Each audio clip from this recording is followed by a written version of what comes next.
Equipa se tocar animal nebe lau livre e espaço público, no sobo roda nebe comunidade hari ia área tasi ibu bebonok.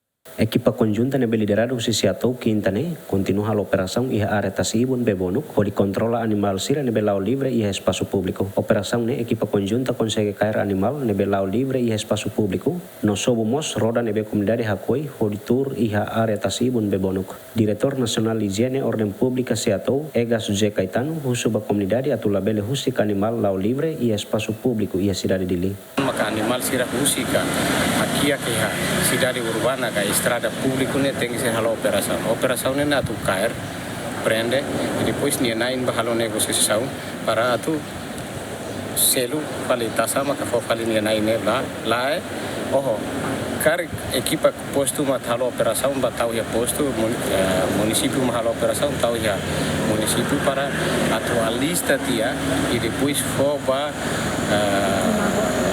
instituição caridade ou assistência social sira tu decreto lei o hinau terminene dehan prende sasan sira ne atu resolve liu si dalam rua ida primeiro considera lacon ida segundo a lista dia e depois se entrega para instituição caridade ou assistência social sira ne hani padre madre orfanato sira ne. Egas esclarece, equipa Siatou sobroda nebe comunidade Hakoi e a Tasi Ibu ne tama considera haki ak susuk. Ya Tasi Ibu ne kan